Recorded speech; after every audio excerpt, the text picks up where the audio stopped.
Ok, ok.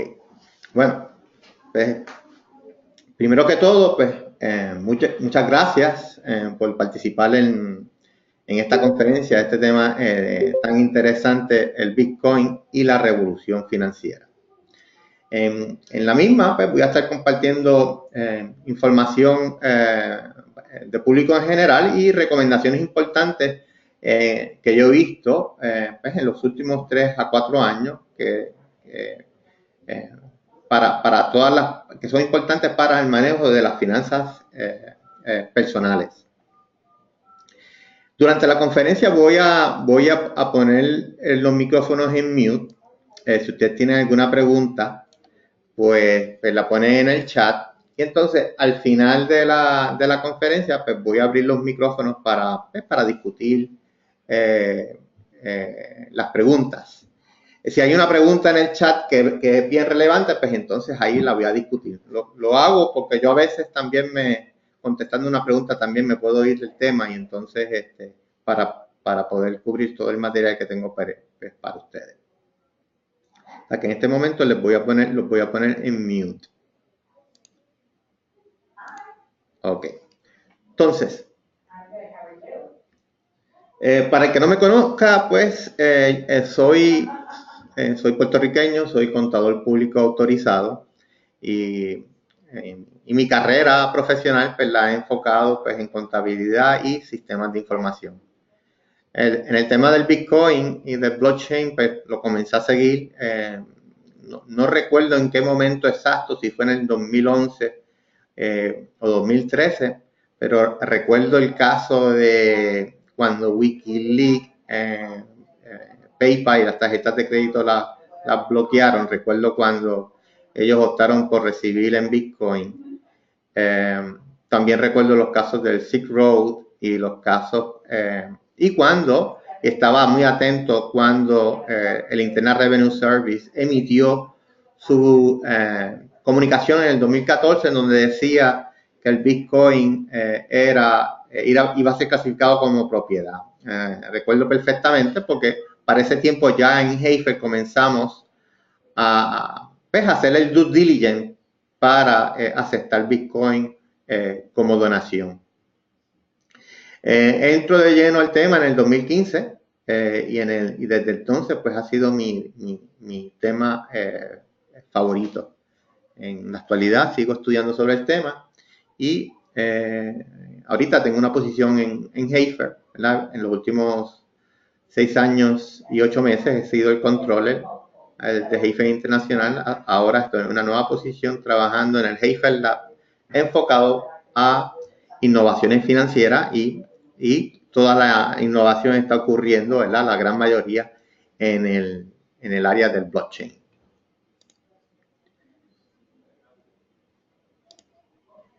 Entonces, la agenda que tengo para ustedes es una introducción. Vamos a hablar del dinero. Es muy importante tener presente los fundamentos de lo que es dinero.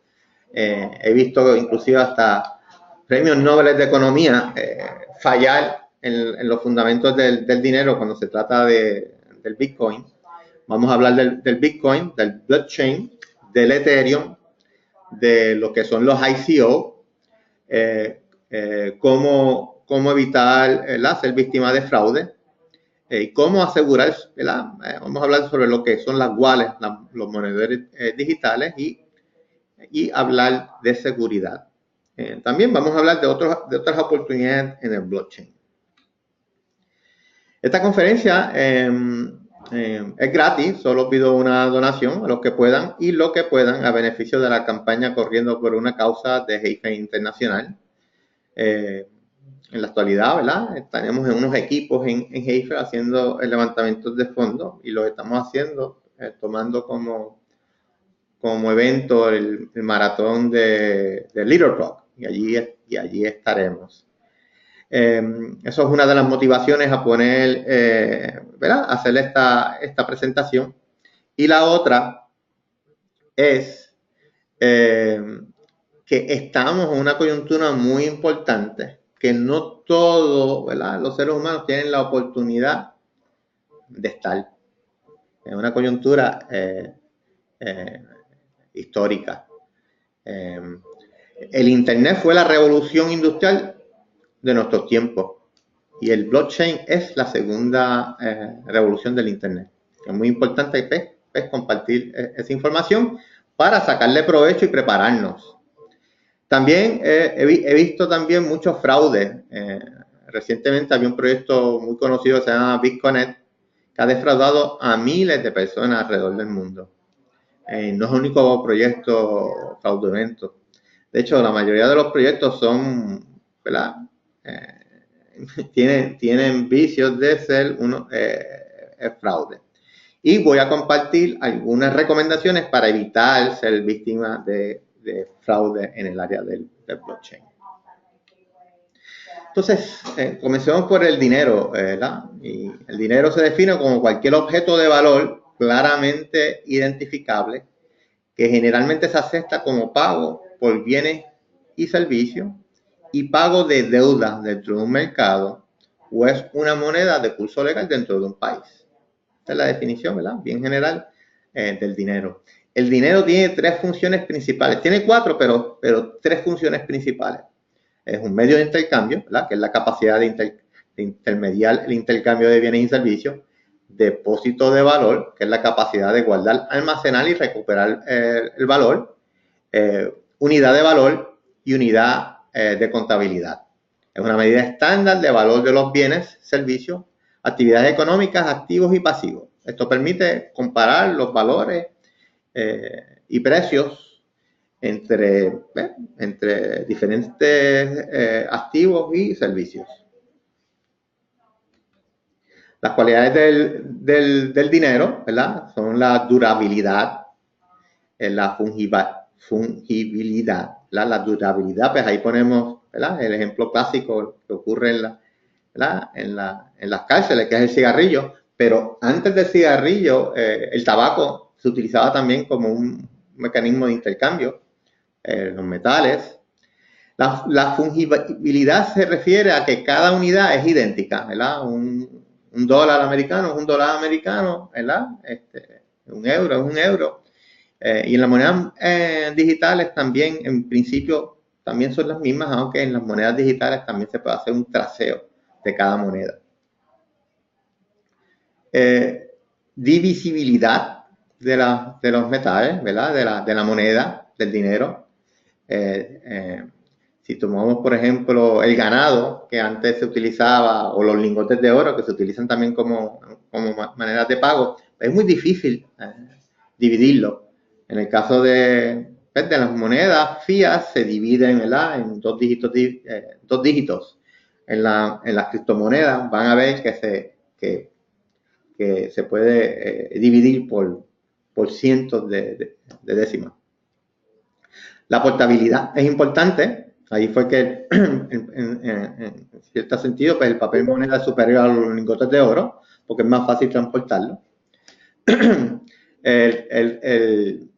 que sea difícil de falsificar, ¿verdad? Y eso es un gran problema, ¿verdad? Para las monedas de papel.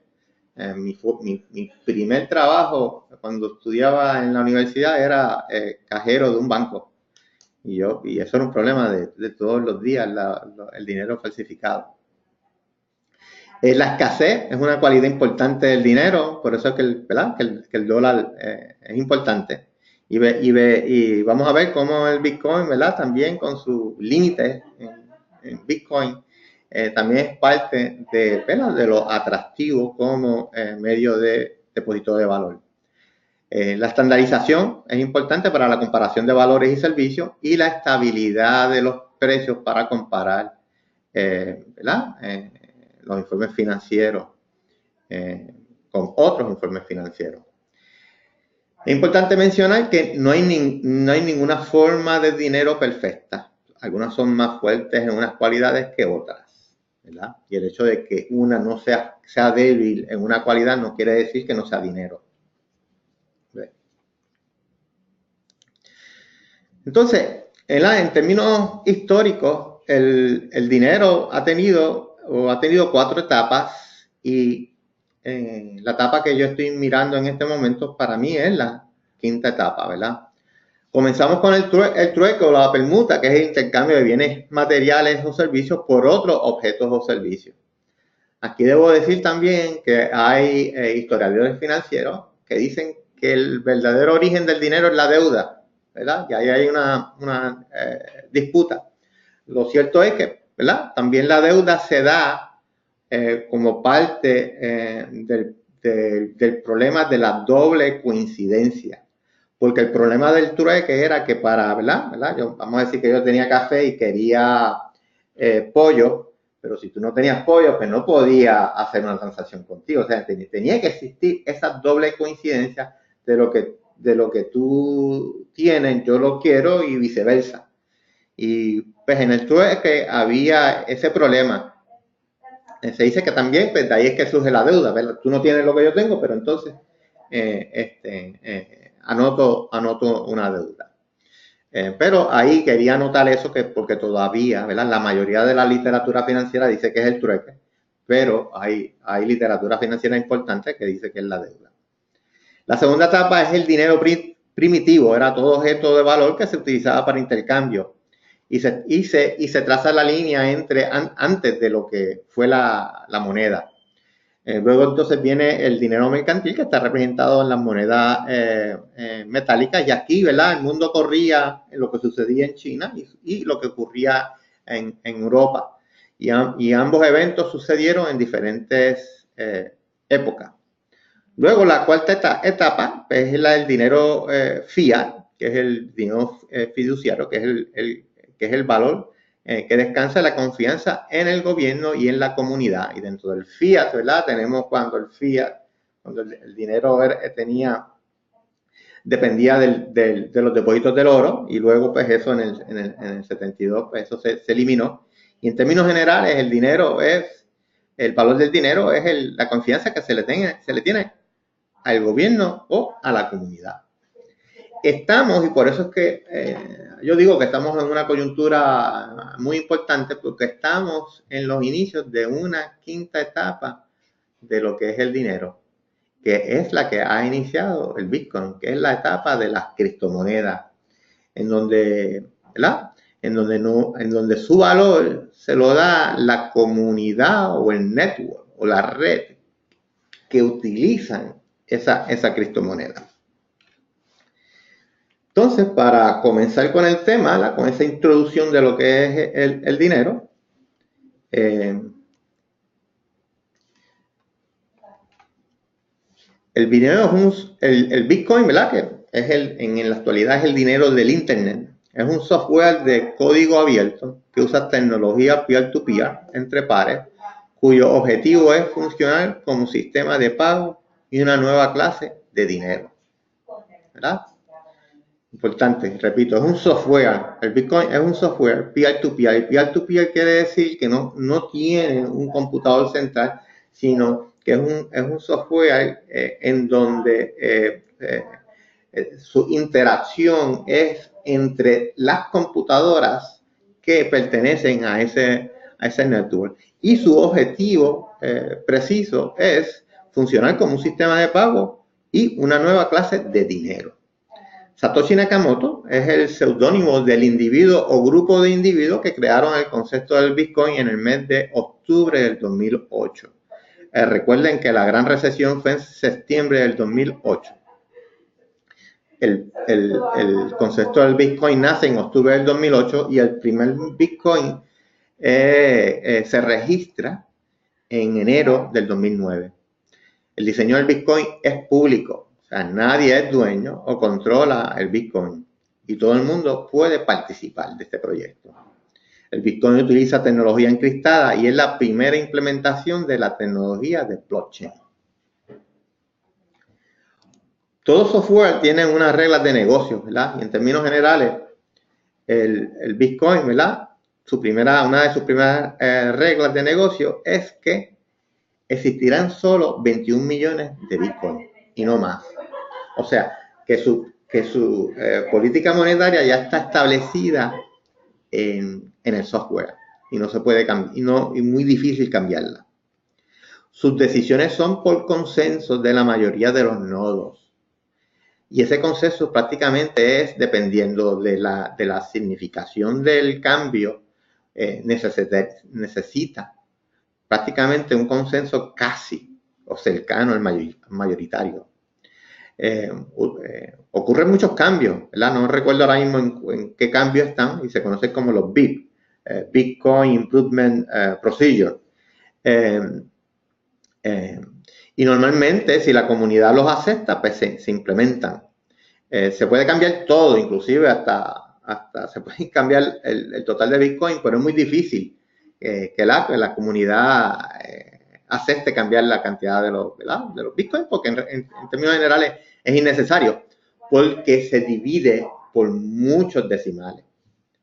Utiliza tecnología encriptada, criptografía, y estas algunas de las tecnologías de criptografía. Muchos dicen, bueno, pero esa tecnología será obsoleta cuando, ¿verdad? En unos años. Bueno, pero el consenso, si hay una tecnología mejor, el consenso se pondrán de acuerdo y actualizarán el código fuente del Bitcoin. El Bitcoin no es anónimo, es público, y ahí hemos escuchado muchos, inclusive estaba viendo un debate en CNN que ¿verdad?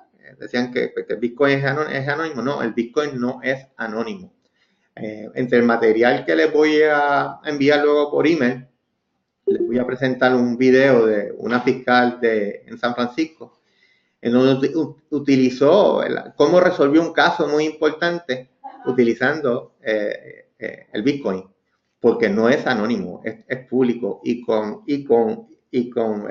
software se puede identificar de dónde proviene una transacción. Es descentralizado y es la primera implementación de blockchain, ¿verdad? Blockchain y Bitcoin no es lo mismo, pero Bitcoin es la primera implementación de blockchain. Bitcoin, ¿verdad? Además de utilizar blockchain, utiliza encriptación, utiliza una gobernanza por consenso. O sea, es una combinación de diferentes tecnologías.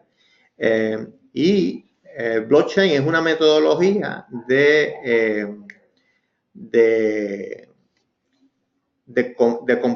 de registros computacionales descentralizados. Y Bitcoin es la primera implementación de ella. Bitcoin trabaja sobre el Internet, ¿verdad? Entonces, para definir lo que es el blockchain, ¿verdad? Es un registro público de las transacciones en orden cronológico. La cadena de bloques se comparte entre todos los usuarios de Bitcoin. Se utiliza para verificar la estabilidad de las transacciones del Bitcoin y para prevenir el doble gasto, ¿verdad? Eso es lo que Satoshi Nakamoto resuelve. Cuando vino el Internet, ¿verdad? Y vino la digitalización, tomando como ejemplo una fotografía, ¿verdad? Una fotografía, tú puedes copiarla, digitalizarla y dársela a otra persona. Y es muy difícil decir, bueno, yo tengo la fotografía, ahora tengo dos fotografías. En el dinero no. En el dinero, ¿verdad? Si yo te doy un dinero, pues lo que queremos es que ¿verdad? Yo tengo el dinero, yo te lo doy a ti y tú lo tienes, pero yo no lo tengo.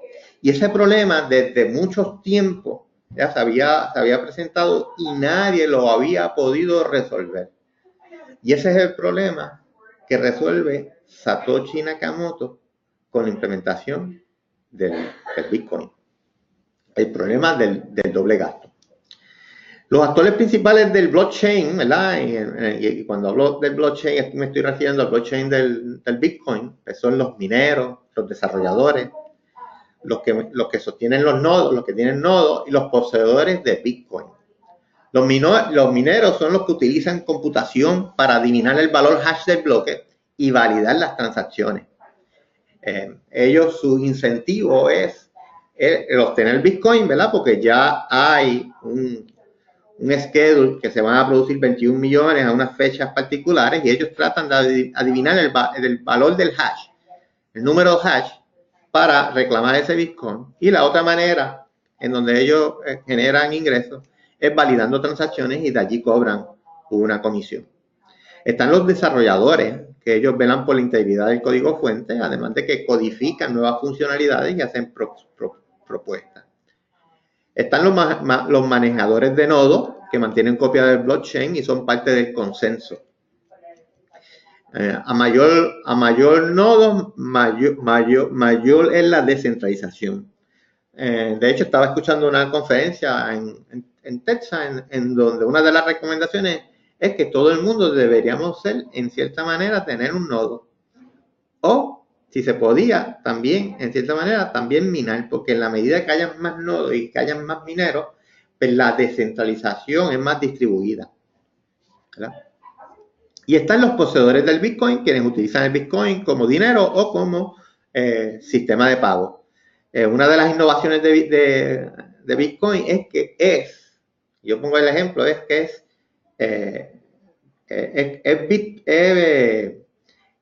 US dólar y PayPal al mismo tiempo. O sea, el Bitcoin, además de ser una moneda, también es un sistema de pago.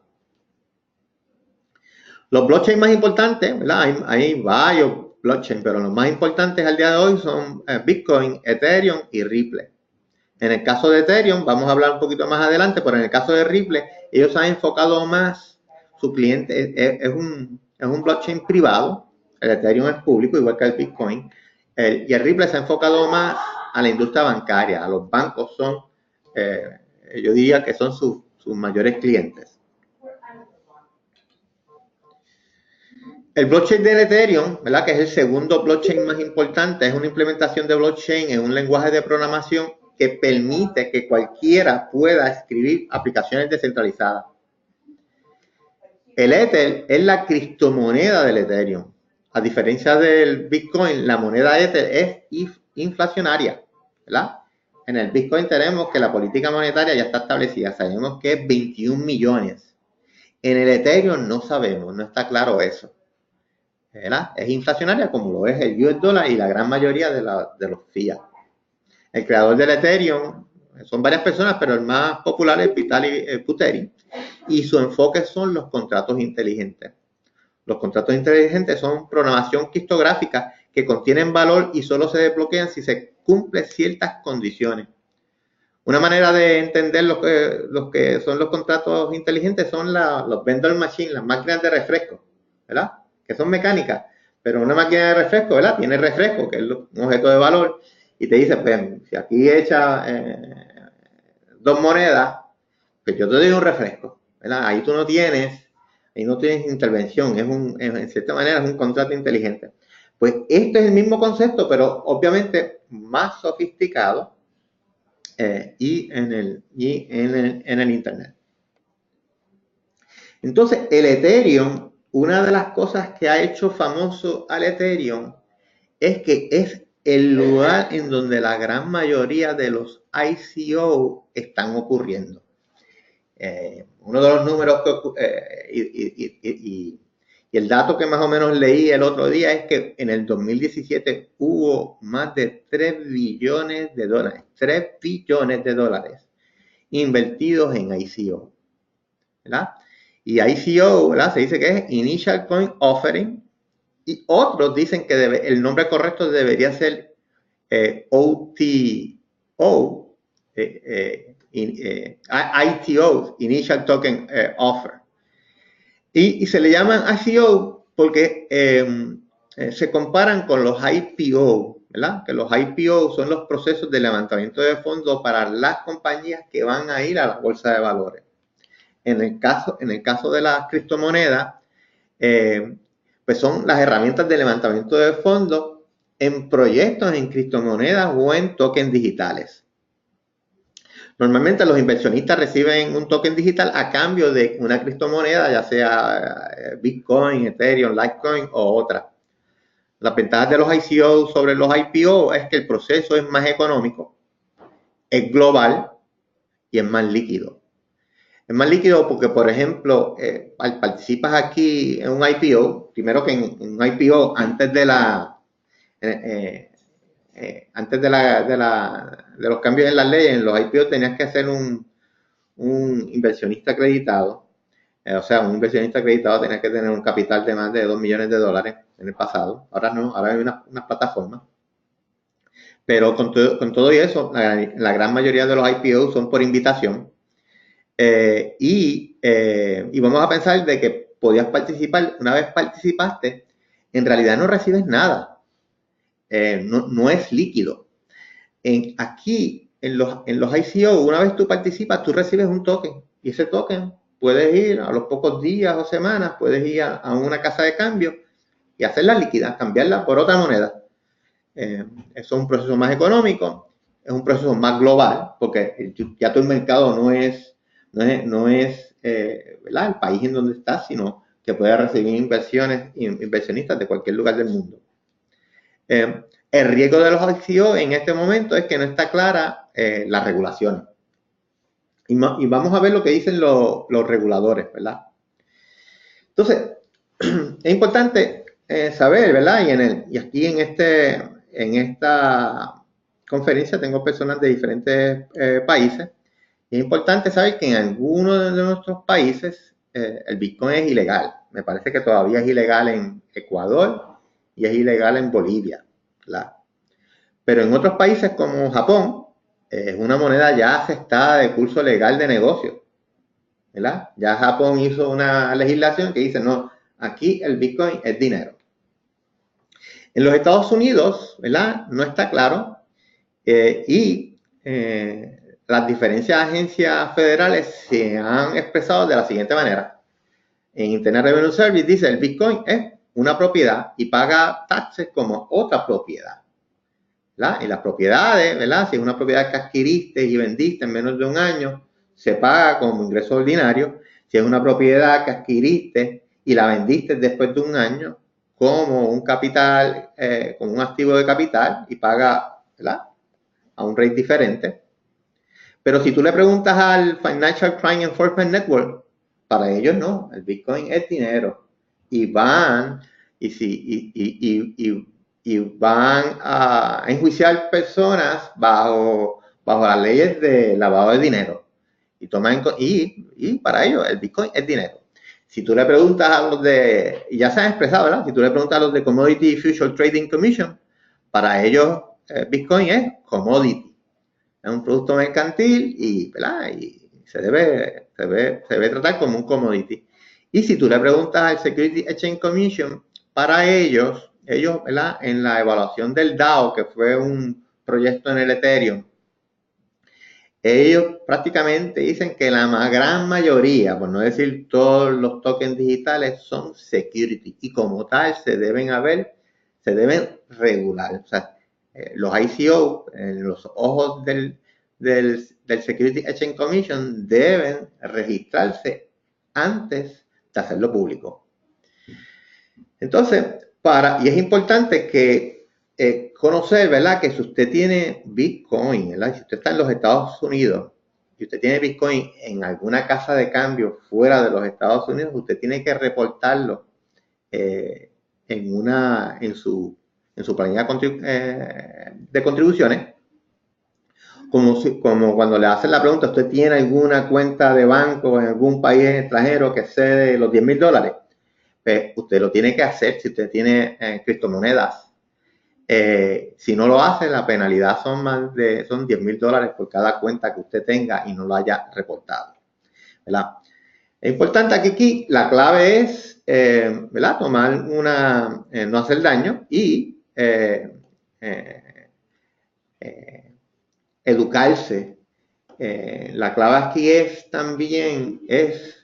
depende cómo se utilice la criptomoneda, es la regulación que va a aplicar.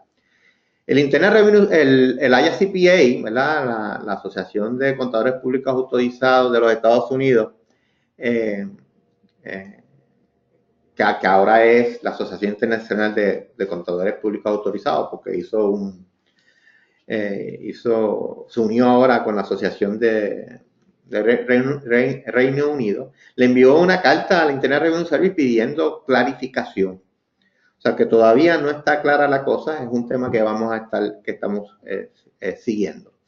Por el momento, mi recomendación es que usted lo trate como una propiedad, que pague los taxes como si fuese una propiedad, y si usted tiene una cuenta en el extranjero, usted la reporte en su planilla de contribuciones.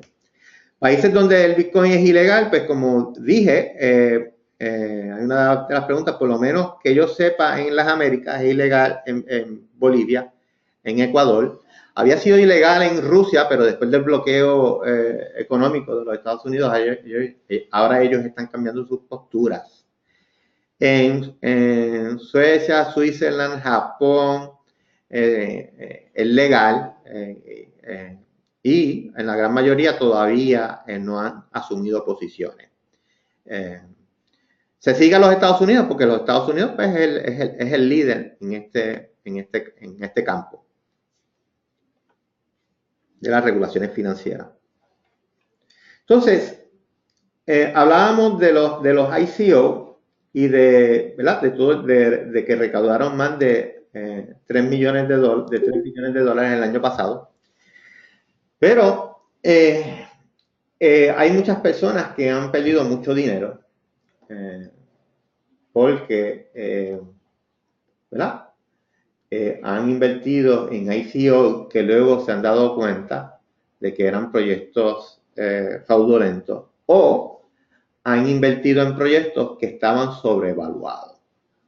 Entonces aquí, a mí me gustó una persona que se llama Chris Dunn, que dio unas recomendaciones para cómo evitar ser víctimas de esos esquemas fraudulentos. Y él habla de 4 recomendaciones, ¿verdad? La primera es evitar, ¿verdad?, los pump and dump, ¿verdad? Estas personas que hablan muy bien de algún proyecto ICO o de alguna criptomoneda para manipular, ¿verdad?, los precios del mercado de algún activo digital.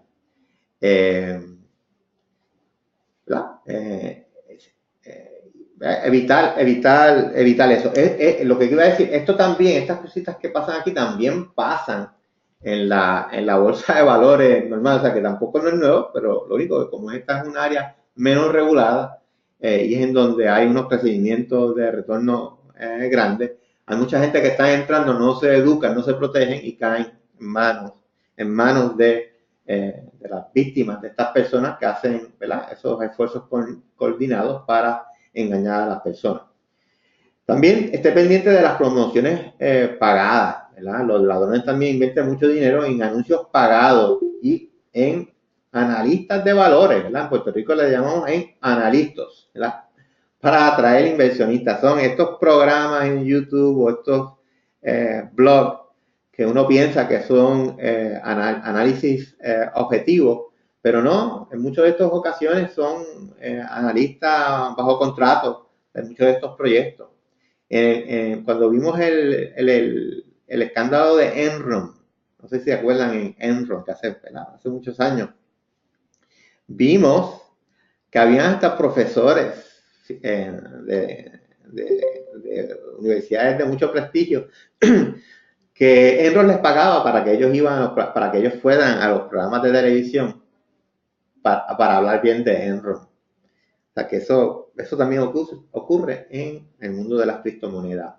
Esquemas Ponzi, ¿verdad?, que es una operación fraudulenta de inversión que implica el pago de interés a los inversores de su propio dinero invertido o del dinero de nuevos inversores. Eso lo acabamos de ver con un proyecto que se llama BitConnect, en donde mucha gente perdió miles de dinero. También lo que está ocurriendo muchas veces, y de hecho este señor Chris Dunn hace este video porque su profile de Twitter fue hackeado y comenzaron a utilizar perfiles robados para pedir dinero o promover algún proyecto. Estas son las 4 recomendaciones. Entonces, este PowerPoint, ¿verdad?, que también, este otro PowerPoint, antes que yo le llamo cómo invertir de una manera segura, pero también es parte de cómo evitar, ¿verdad?, perder dinero. Es que, por ejemplo, y estas son recomendaciones que aplican a cualquier inversión, no tan solamente en las criptomonedas, pero en finanzas siempre teníamos la regla del 5%, No invierta del 1 a un 5%, no invierte más dinero en una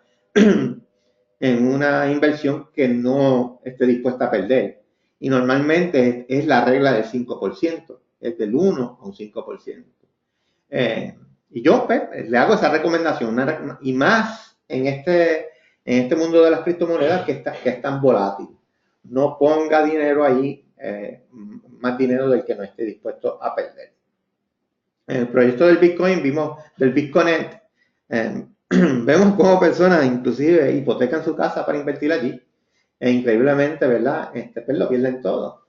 Entonces, usted siga esa recomendación del 1 a un 5%, dependiendo su tolerancia de riesgo. También, como una recomendación general, usted cuando invierte a largo plazo. De identificar su meta, por qué está invirtiendo, cuál es su endgame. Y también, como recomendación general, consulte a su asesor financiero de confianza. Invierta también, como comentario general, en las criptomonedas o proyectos reconocidos. Por ejemplo, algo que yo utilizo es los primeros 25 activos digitales con promedios de más de $1 millón de dólares diarios en volúmenes. Y esto usted lo puede ver en lugares como CoinMarketCapital. Le voy a mostrar un momento, déjame salirme de la pantalla para mostrarle sites. Si usted va aquí, esto es un site que se llama Cryptocurrency Market Capitalization, no es el único, pero que usted aquí puede ver los primeros proyectos. En términos generales, los primeros 25 son proyectos más o menos serios. Y usted puede, a partir de aquí, usted puede, ¿verdad?, buscar mayor información, cuáles son los mercados, etcétera, etcétera, etcétera. Pero mi recomendación, mira, aquí fíjate que según este site hay más de 1.519 proyectos. Es en los primeros 25. Una recomendación general con un volumen de más de $1 millón diario para evitar, ¿verdad?, la volatilidad. Entonces, para continuar, en general no confíe en nadie, haz su propia investigación que incluya quiénes son las personas de cada proyecto, entender el problema que pretende resolver cada proyecto. A veces yo tengo compañeros y amigos que me preguntan, ¿qué tú crees de ese proyecto? Bueno, pues no sé porque no lo conozco. Mi enfoque, por ejemplo, yo me enfoco en proyectos que buscan financial inclusion, o sea, el incluir, el darle servicios bancarios a los que no tienen servicios bancarios.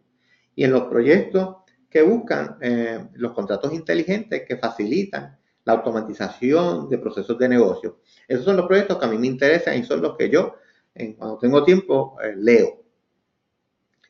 Is it too good to be true? Is it a scam? ¿Verdad? Esos proyectos que te dicen, te vamos a pagar el interés, te vamos a pagar esto, pues mira, eso es una regla que aplica a todo y en las criptomonedas no es la excepción. Entonces, ahora quiero hablar de la wallet y de la seguridad. Y sobre esto quiero decir lo siguiente, ¿verdad? El Bitcoin no lo ha hackeado nadie todavía. Y el Bitcoin lleva más de 9 años. Fíjate que comenzó el 1 de junio del 2009. Es posible que usted haya leído noticias en donde dicen, hackearon al Bitcoin. Bueno, no, cuando usted investiga, no es que hayan hackeado al Bitcoin, es que hackearon alguna casa de cambio, hackearon a una persona, a la wallet de alguna persona que tenía muchos Bitcoins. Para hackear el Bitcoin, no es que el Bitcoin sea imposible de hackear, pero el Bitcoin, como es una base de datos descentralizada, para hackearla se necesitaría hoy en día el poder computacional de más de 13 supercomputadoras. O sea, es muy costoso hackear Bitcoin. Normalmente los hackers se van a enfocar en usted. La seguridad, más que un asunto de técnico, siempre es un asunto de gente. Por ejemplo, veamos el caso de Equifax, en donde hackearon Equifax. ¿Por qué hackearon Equifax? Hackearon Equifax porque ellos no estaban actualizando sus sistemas operativos. La CIA, ¿por qué hackearon la CIA y le robaron todas las herramientas de espionaje? Hackearon a empleados de la CIA, me parece que fue la vulnerabilidad. Y así, cuando usted analiza cada problema de hackeo, va a ver que en realidad no era un problema técnico, sino un problema de personas. Por eso que aquí es muy importante que usted tome control de su seguridad. Y la seguridad, ¿verdad? En el Bitcoin y en las criptomonedas comienza por en donde usted tiene sus monedas. En el monedero digital, ¿verdad? Que es un software que contiene su clave privada y todas las direcciones de las criptomonedas.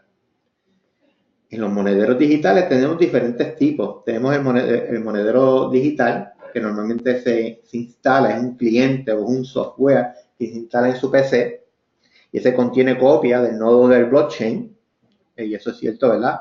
En el Bitcoin. Está el monedero online, que utiliza un browser de internet para acceder al nodo del blockchain. Está el que le llaman el Lightweight Client, que utiliza una aplicación de un tercero para acceder al blockchain.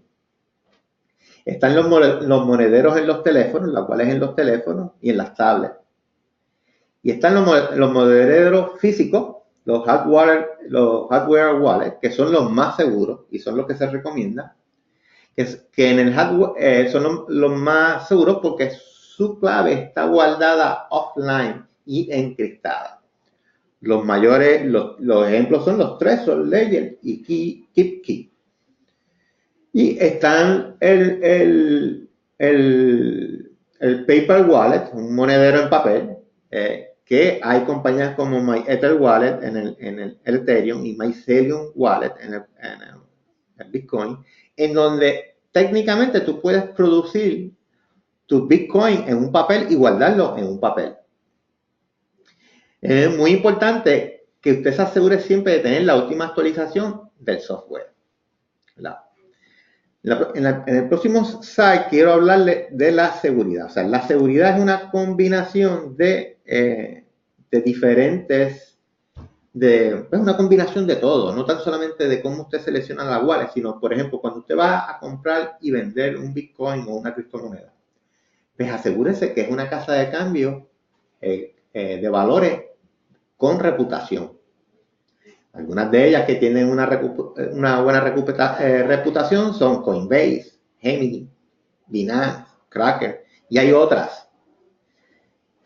Pero como hemos visto, a todas las casas de valores las van a hackear tarde o temprano, ya sean por hacker externo o ya sean por hacker interno. O sea que usted cuando vaya a una casa de cambio, usted va a comprar y vender, pero mi recomendación es que usted no deje sus bitcoins allí. Usted guarde sus bitcoins en un monedero físico, offline. Y cada vez que pueda, usted también active la funcionalidad de doble autenticación. Eso incluye en su cuenta de Google, en su cuenta de email, en todo. En la doble autenticación, por ejemplo, Google ofrece un servicio de doble autenticación, o sea que cuando usted se loguea a una computadora que no es la suya, en su cuenta de Google o en un exchange, debería confirmarlo con una aplicación poniendo un código adicional. También está la doble autenticación a través del mismo teléfono, ¿verdad?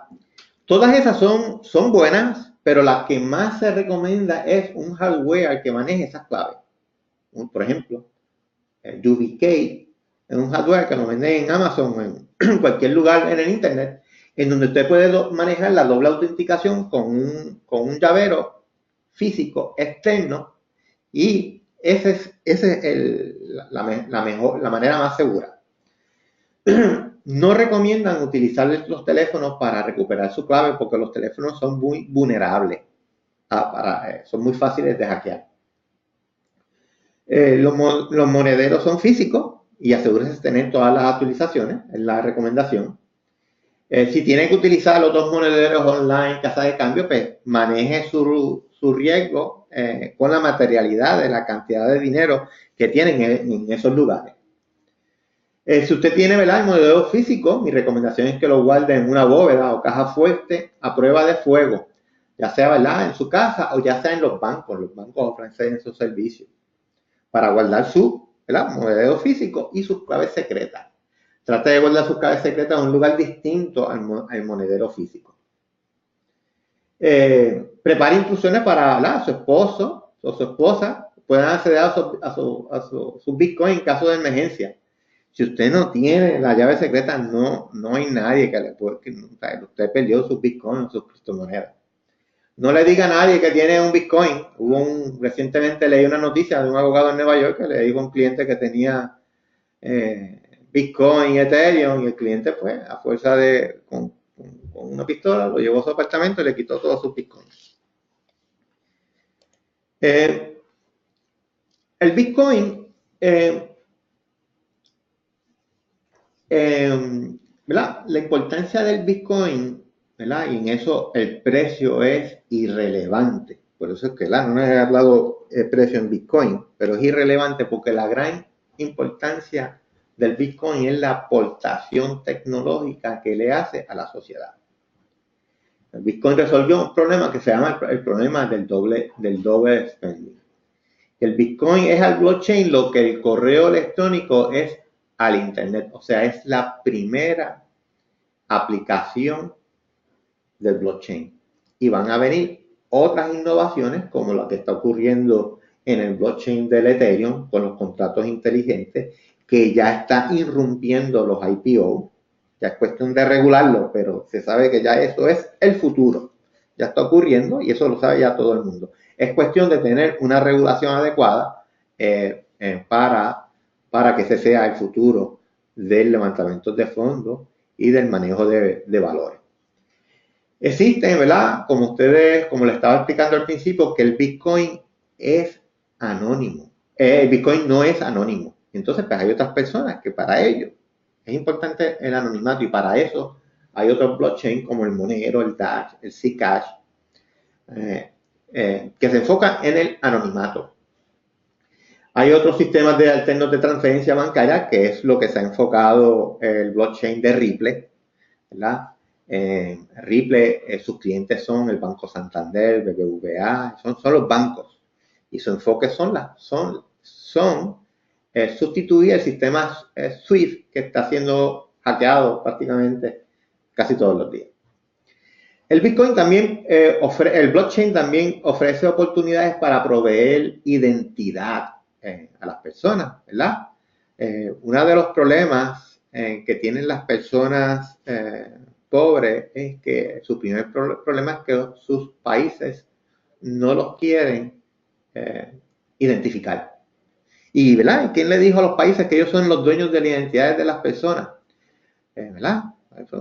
¿Verdad? Los países, ¿verdad? Los gobiernos a veces se dan responsabilidades que no le corresponden. Entonces, hay un proyecto que se llama el proyecto ID 2020, que lo que busca es reconocer la identidad como un derecho humano y decir que la identidad le pertenece a las personas y no al individuo y no a las corporaciones ni a los gobiernos. Y en el pasado, que era muy difícil proveerle una identificación a las personas, ahora hay proyectos en el blockchain que les pueden proveer identificación a las personas de una manera segura. Hay oportunidades para el registro de tierras y de propiedades físicas e intelectuales. Uno de los problemas de las personas, ¿verdad?, pobres que no consiguen financiamiento es que no pueden proveer evidencia de que esa propiedad les pertenece. O si les pertenecía en papel, el gobierno se las buscó un momento, una coyuntura histórica y se las quitó. El blockchain es una oportunidad para que eso no ocurra más y poder, ¿verdad?, traer a esas personas, poder rescatar sus propiedades. Es una plataforma para dar préstamos, ahí tenemos SAR, y también una de las grandes oportunidades que aquí hemos probado en Heifer es en la cadena de suministro. En el siguiente slide me gustaría pedirles a ustedes que utilizando su teléfono celular, escanean el barcode que tiene este empaque de Grassroots, que es un pollo de Grassroots. Grassroots es uno de los beneficiarios de Heifer en el programa de los Estados Unidos e hizo una implementación de su cadena de suministro de pollo, y también lo ha hecho en el poultry y en el puerco. Y entonces, si usted utiliza su teléfono, usted va a ver que puede llevar el registro, lo va a llevar al blockchain del Ethereum, y van a ver la información del agricultor y sus prácticas de control de calidad y su crianza y toda la historia de los diferentes puntos de registro en la cadena de valor. Y esto es importante porque el problema del fraude en la comida es grande. Se pierden billones de dólares al año. Uno de los ejemplos son los vinos. Hay mucho fraude de la procedencia del vino. Yo recuerdo en Puerto Rico hubo también un problema, ¿verdad? Que en Puerto Rico normalmente el pollo del país tiene mayor valor que el pollo del extranjero, y a veces había gente que, ¿verdad?, que te vendía al extranjero por local, y eso ocurre en todos los lugares del mundo. Entonces, es una oportunidad para reducir el riesgo a fraude. Aquí en este PowerPoint le voy a dejar recursos adicionales. Uno de los documentos favoritos míos es el documento de Satoshi Nakamoto. Es un documento de 8 páginas solamente, pero excelente documento. Le estoy dejando ahí información donde usted puede educarse más sobre este fascinante tema de las criptomonedas. Ahora, pues, voy a abrir a los micrófonos para escuchar sus comentarios y preguntas sobre este tema. ¿Tienen alguna pregunta, comentario? Jennifer está vendiendo su Bitcoin. Jennifer, ¿qué precio tienes a tu Bitcoin? No, ya después de esa recomendación, ya sí que mejor no. Ok. Seguiré aumentando valor, ¿sí ves? Ok, muy bien. Oye, Jennifer, estuviste el otro día en una conferencia de Bitcoin en Nicaragua. ¿Qué aprendiste? ¿Qué es lo más que aprendiste allá en esa conferencia? Yo quería participar, pero no se me dio porque tenía otros compromisos. ¿Cómo estuvo esa conferencia?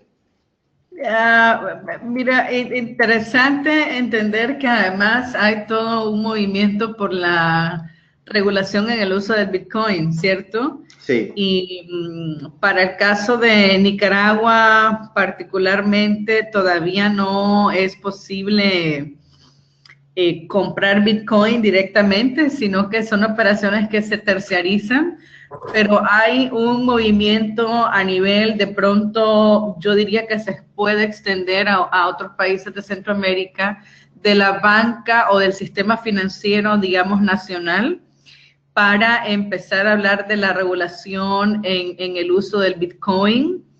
Es interesante cómo se ha logrado también hacer una aplicación, uso con agente de bienes raíces, ¿verdad? Para aceptar estos pagos,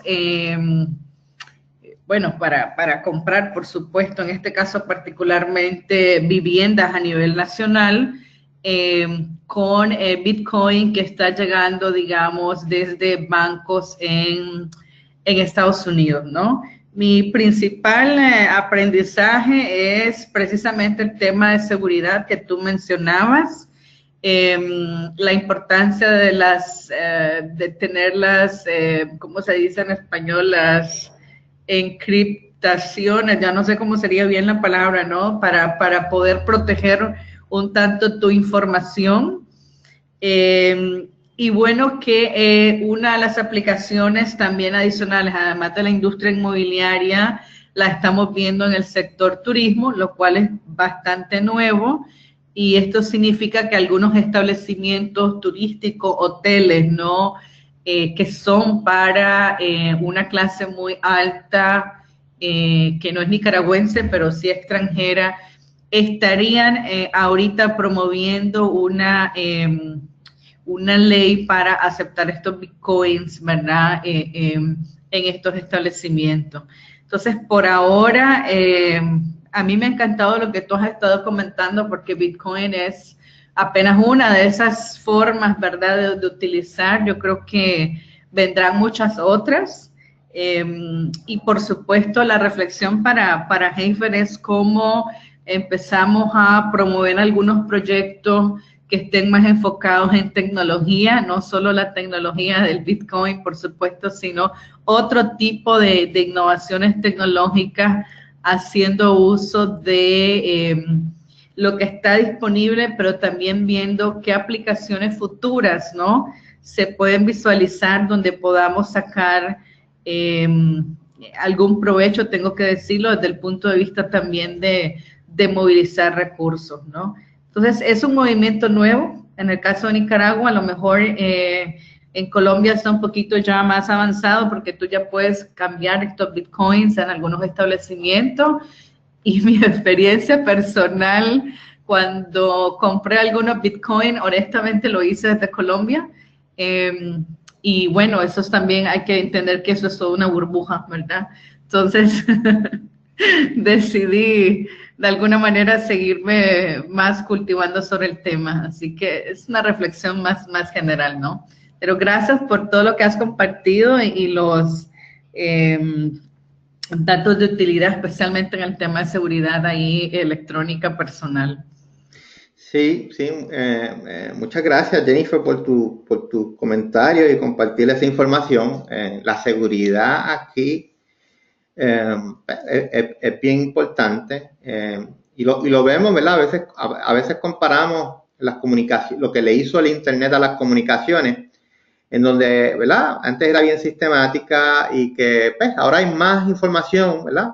Y ahora la responsabilidad de lo que leemos, de las noticias que leemos, recae en el usuario.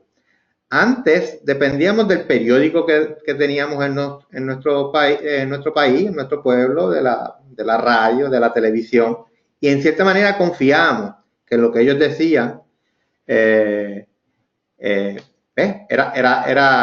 cierto. Ahora no. Ahora hay que tomar nuestras propias responsabilidades.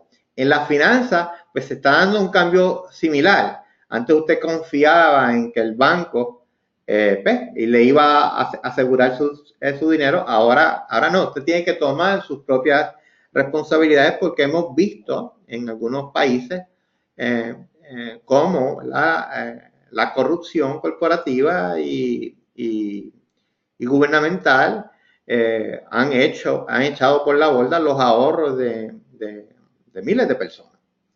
Entonces, el Bitcoin, aunque, ¿verdad?, y el blockchain, aunque traen muchas oportunidades, también hay mayor responsabilidad en el usuario, y nos tenemos que educar.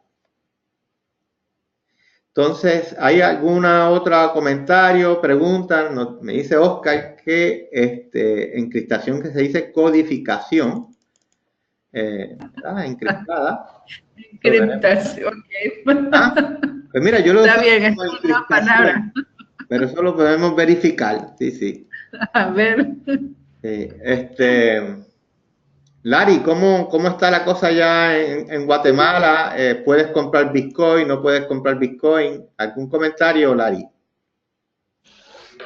Gracias, Jesús. Sí, yo le comentaba a Jesús recientemente, nos vimos en Nicaragua, que el tema acá es que hay un ecosistema bastante fuerte, podría decir yo. Hay un chat con aproximadamente unas 200 personas que se llama Blockchain GT, que se mueven intercambiando conocimiento, información, links, chats, y también hacen movimientos de Bitcoin y de otras monedas. Yo le decía a Jesús que en ese chat yo puedo identificar tres tipos de actores. Están los desarrollistas, digamos, los que están muy entusiastas con desarrollar hasta una ICO de Guatemala. Está la gente que son los mineros, ¿verdad?, que están intercambiando información sobre los tipos de máquinas que están usando para minar. Y están los terceros, que son los traders, ¿verdad?, que son los que se dedican a la especulación con varias monedas. Entonces, a lo que ha pasado ahorita es que sí se puede comprar en, ¿cómo se llama? Bitcoin en Guatemala a través de la plataforma CoinMama. Y usando alguna de las plataformas que puedes guardar como exchangers, como el Bittrex. Y lo que se hace es de que, bueno, se puede holdear o se puede tradear por otras monedas, ¿verdad? Lo que siempre recomiendan es tener una diversificación de unas 5 o 8 monedas diferentes, ¿verdad? Porque en algún momento unas suben y bajan. Ya hay un primer cajero en Guatemala que está siendo instalado, y es un cajero que ahorita a la fecha solo funciona o va a funcionar en los próximos días solo para comprar Bitcoin. Se va a poder depositar dólares y van a poder, digamos, cargar sus Bitcoin ahí los que no pueden ingresar a CoinMama o no tienen alguna otra forma de comprar. Pero en un futuro va a ser muy posible que ese cajero sea para debitar y para comprar, debitar dólares y vender Bitcoins también. Yo le veo mucho futuro a las criptomonedas. Yo sé que Bitcoin está fluctuando altamente, llegó a 20,000, bajó a 6,000, ahorita está en 10,000. Pero veo que más allá del Bitcoin, el blockchain es la tecnología que hay que resaltar y las monedas. Yo sé que a lo mejor Bitcoin va a agarrar mucho valor algún día, a lo mejor no, pero lo que está detrás, que es la tecnología, creo que va a ser algo que va a transformar radicalmente el mundo. Yo soy un convencido seguidor de Satoshi y ya empecé con una diversificación de mi cartera, entonces muy contento de escucharte, Jesús, y gracias por compartir el conocimiento. Cambio. Muchas gracias, Larry. También, de hecho, el otro día estaba hablando con la gente de BitPay y me dicen, ¿verdad? Que hay una gente en Panamá que está tratando de hacer una red de ATMs en Latinoamérica. Y de hecho tengo el contacto, ¿verdad? También hice el contacto con unas personas aquí también en Estados Unidos, me parece que son en Denver, Colorado, porque la idea, ¿verdad? En muchos de nuestros proyectos allí no hay acceso a servicios bancarios, pero ya las personas podrían tener acceso a través del celular. Y si nosotros hacemos un proyecto en donde se le pague con criptomonedas, pues ellos en algún momento dado van a necesitar un exchange. Y decía, bueno, pero si el país no tiene un exchange, podríamos, como una idea, tener una ATM. Y una de las ideas así locas que uno tiene es decir, bueno, pues vamos a colocar una ATM aquí en Hafer a ver qué sucede, a ver si funciona correctamente, qué es lo que hay que saber para luego llevarlo a nuestros proyectos y hacer la financial inclusion. Eso, ¿verdad? Era uno de los comentarios.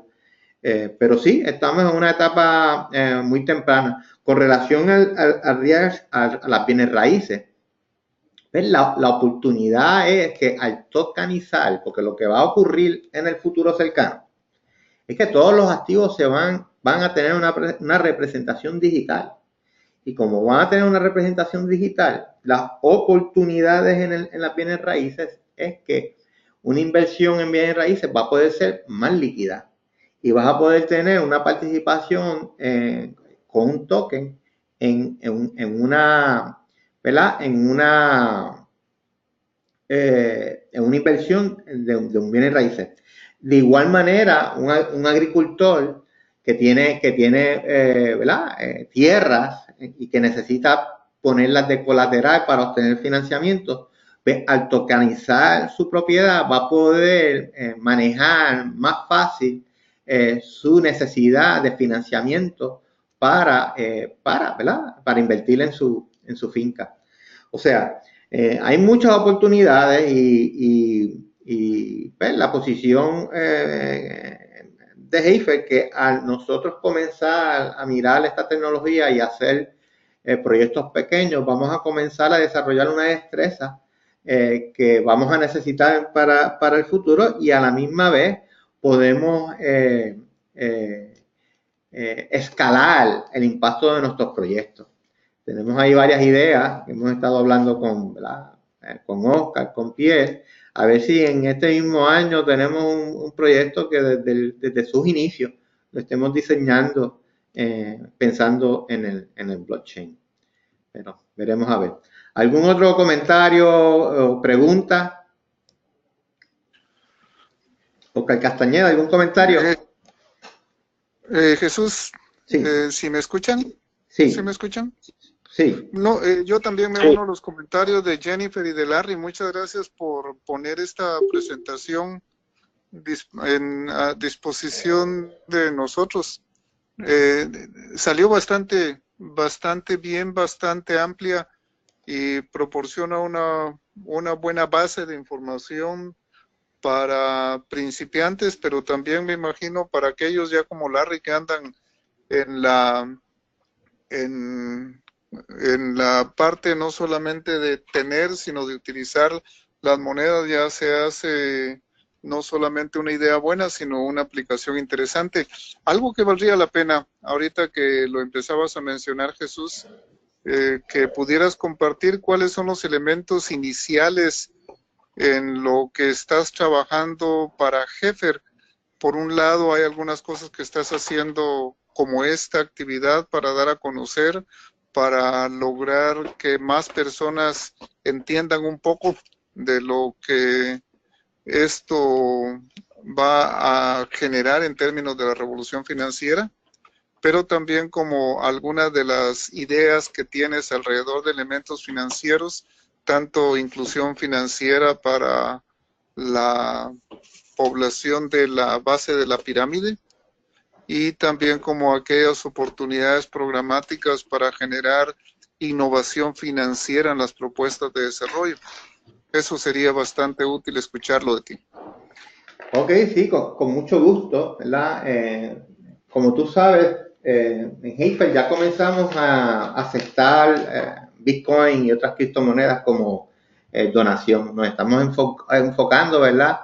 A iniciativas de levantamiento de fondos, porque es un criterio para que el proyecto sea sostenible, tener fondos adicionales. Y porque ya nosotros tenemos un caso que enseñar, que es el caso que les enseñé con Grassroots. Y ahí tenemos una implementación de blockchain. Queremos enseñársela a un público en general para obtener mayor apoyo económico para hacer proyectos similares. Nos estamos enfocando, ¿verdad?, en el levantamiento de fondos y en las cadenas de suministro.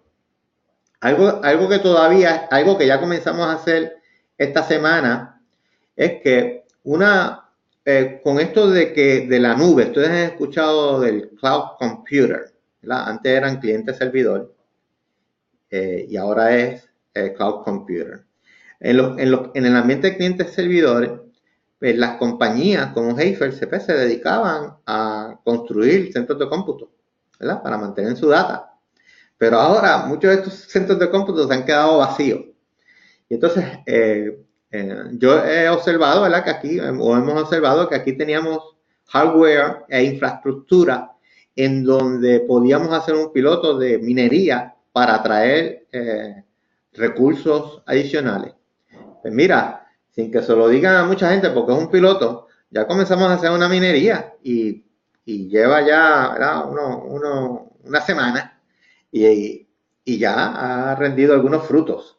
Es posible que una vez evaluemos ese proyecto, podamos escalarlo. Y esto es utilizando la economía del share economy, de la economía compartida, que es utilizar recursos que cuando no los estás utilizando, ponerlos en producción. Y en este caso los estamos poniendo en los recursos que tenemos, que no los estamos utilizando, los estamos poniendo al servicio del blockchain y a la misma vez estamos generando un ingreso adicional para la misión de Heifer Internacional. Como tú bien sabes, también tenemos un proyecto, ¿verdad?, en Nicaragua con el suministro del café. Estamos analizando la viabilidad de hacer un proyecto de cadena de valor en el blockchain, en este caso de Stellar, y ese proyecto está en bajo análisis, y también tenemos un proyecto en Camboya que también Pierre Ferrari me pidió que también hiciera el análisis. A veces se podría hacer una implementación parecida a la de Grassroots. También tengo otro proyecto en Haití que no te he comentado, Oscar, pero que a mí me parece que se pudiera diseñar desde el principio pensando en el blockchain.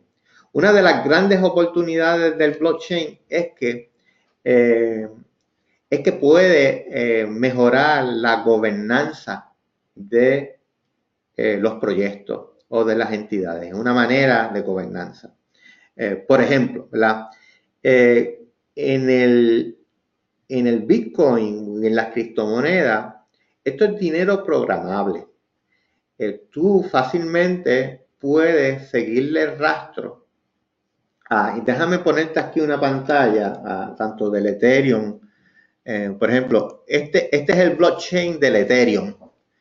Y este es el blockchain del Bitcoin. Déjame darle un refresh. Y aquí ustedes están viendo las transacciones que están ocurriendo en este mismo momento. Este es el blockchain del Bitcoin y este es el blockchain del Ethereum. Las transacciones están en el registro público, o sea que cualquiera puede verificarlas. Entonces, en el sector sin fines de lucro y del gobierno, que se requiere una transparencia total, pues esto abre otras oportunidades. Podemos proveer no tan solamente una transparencia mayor, sino que el dinero que da un donante, si lo da en criptomonedas, y el donante dice, este dinero lo quiero designar para un proyecto agropecuario en Haití, y que sea ¿verdad?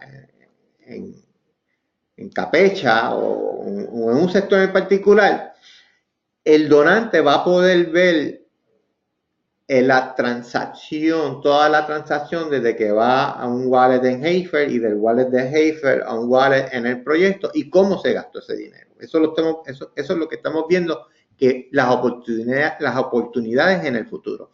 Y no tan solamente eso, sino que al donante, a cambio de esa donación, le podemos dar un token y con ese token él va a ser parte de las tomas de decisiones del proyecto, ¿verdad? Porque tú sabes que los proyectos en Heifer son de 3 a 5 años y el objetivo de nuestro proyecto es sacar a las personas de la pobreza de una manera sostenible.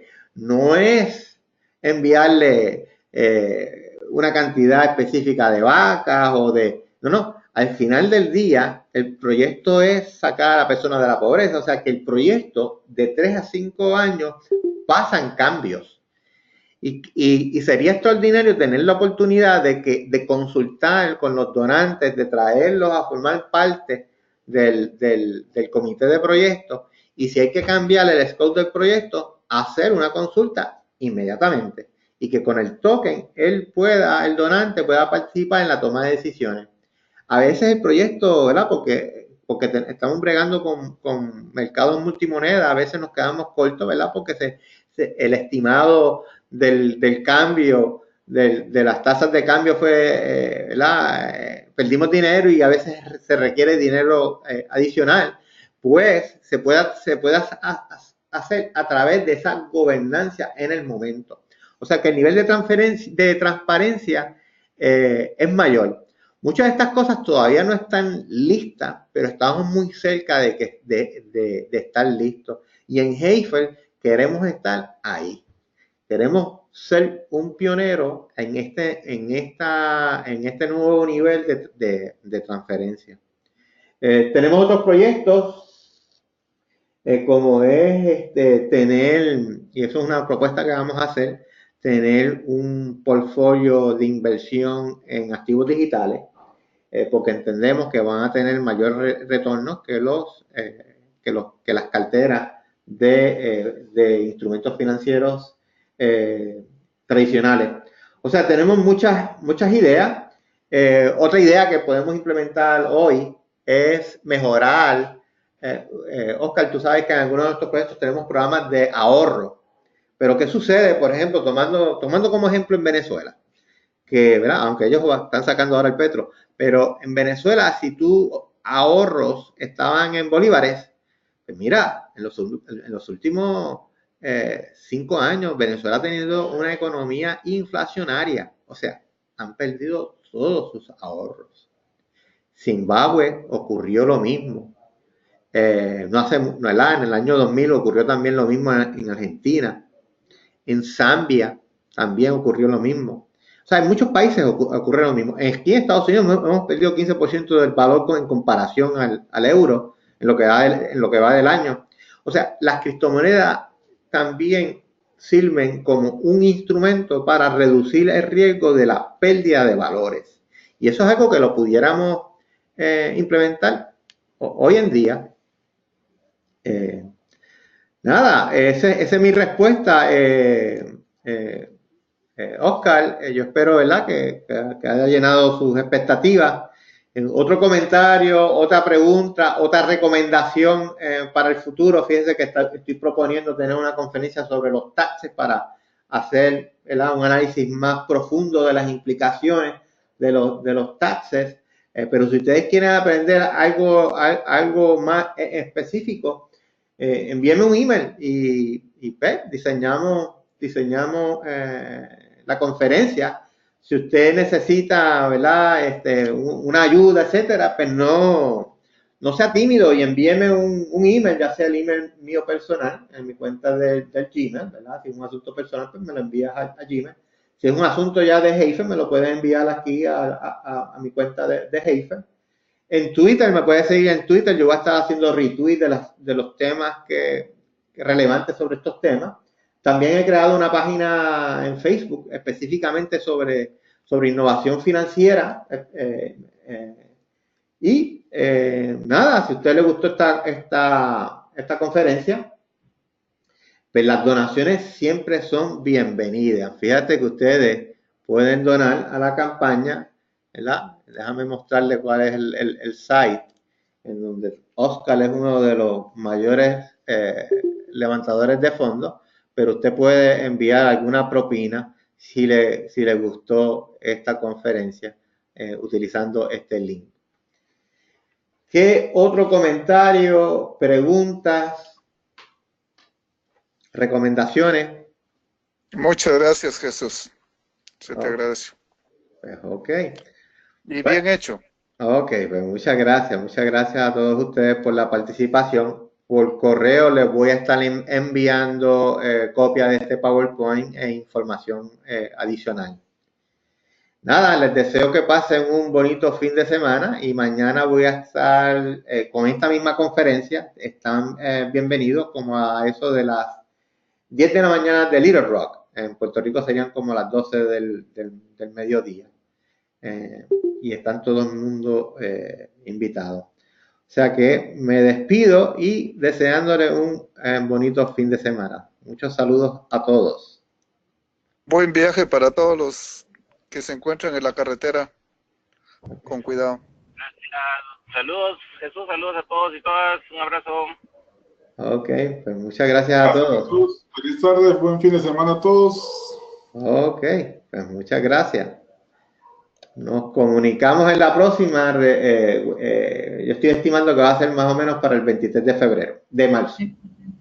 Muchas gracias, Jesús. Buen fin de semana. Chao, chao a todos. Bye, adiós.